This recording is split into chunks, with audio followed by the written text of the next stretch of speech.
ಬಾಗಲಕೋಟೆಯಲ್ಲೂ ಕೂಡ ಡೆಂಗಿ ಸೋಂಕಿತರು ಹೆಚ್ಚಳ ಆಗ್ತಾ ಇದ್ದಾರೆ. ಅನೇಕ ಡೆಂಗಿ ಪ್ರಕರಣಗಳು ಹೆಚ್ಚಳ ಆಗ್ತಾ ಇದೆ. ಡೆಂಗಿ ಹೆಸರಿನಲ್ಲಿ ಖಾಸಗಿ ಆಸ್ಪತ್ರೆಯಿಂದ ಸುಲಿಗೆಯನ್ನ ಮಾಡಲಾಗ್ತಾ ಇದೆ.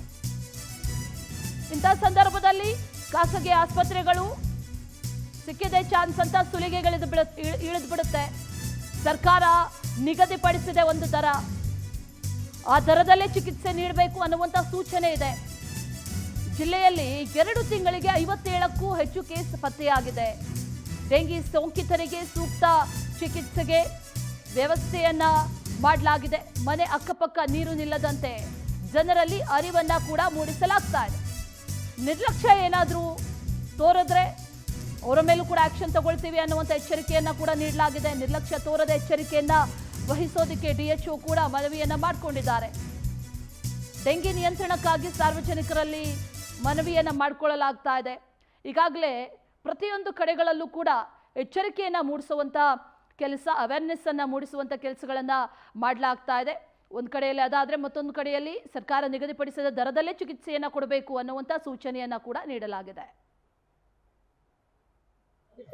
ಜಿಲ್ಲೆಯಲ್ಲಿ ಸಸ್ಪೆಕ್ಟೆಡ್ ಕೇಸಸ್ ಅಂದ್ರೆ ಫೀವರ್ ಕೇಸಸ್ 757, ಅದರಲ್ಲಿ 682 ನಾವು ಸ್ಯಾಂಪಲ್ ತಗೊಂಡಿದ್ವಿ. ಅದರಲ್ಲಿ 57 ಕೇಸ್ ಜನವರಿಯಿಂದ ಇಲ್ಲಿವರೆಗೂ ಪಾಸಿಟಿವ್ ಕೇಸ್ ಬಂದಿದೆ. ಅದರಲ್ಲಿ 46 ಕೇಸ್ ಮಕ್ಕಳಿದಾವೆ, ಆಮೇಲೆ ಉಳಿದಂತೆ ಅಡಲ್ಟ್, ಆಮೇಲೆ ಯಾವ ಡೆತ್ ಆಗಿಲ್ಲ. ಮತ್ತೆ ಈಗಾಗಲೇ ನಾವು ಕಂಟ್ರೋಲ್ ಮೆಜರ್ಸ್ ಎಲ್ಲ ಕಡೆ ಜಿಲ್ಲೆಯಲ್ಲಿ ನಾವು ತಗೊಳ್ತಾ ಇದ್ದೇವೆ.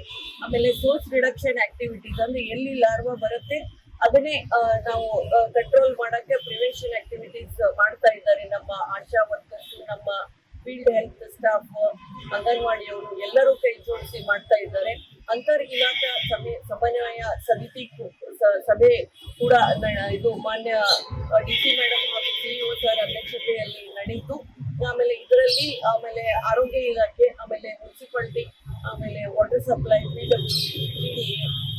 ಕೃಷಿ ಇಲಾಖೆ, ಇವ್ರು ಎಲ್ಲರದ್ದು ರೋಲ್ ಏನೇನು, ಬಯೋಮೆಡಿಕಲ್ ವೇಸ್ಟ್ ಮ್ಯಾನೇಜ್ಮೆಂಟ್ ಇರ್ಬೋದು, KSRTC ಅವರು ಟೈರ್ ಒಂದ್ರ ಮೇಲೆ ಒಂದು ಜೋಡಿಸಿ ಇರ್ಬೋದು, ಆಮೇಲೆ ಗಟರ್ ಕ್ಲೀನಿಂಗ್ ಇರ್ಬೋದು, ಗಟರ್ ಬ್ಲಾಕೇಜ್ ಇದ್ರೆ ಅದನ್ನ ಕ್ಲೀನ್ ಮಾಡೋದು, ಈ ಎಲ್ಲ ಪಾಯಿಂಟ್ಸ್ ಅನ್ನು ಡಿಸ್ಕಸ್ ಮಾಡಿ ಅವರವರ ಒಂದು ಜವಾಬ್ದಾರಿಯನ್ನು ಸರಿಯಾಗಿ ಮಾಡಲು ಮಾನ್ಯ DC ಮೇಡಮ್ ಮತ್ತು CEO ಸರ್ ನಿರ್ದೇಶನ ನೀಡಿದ್ದಾರೆ.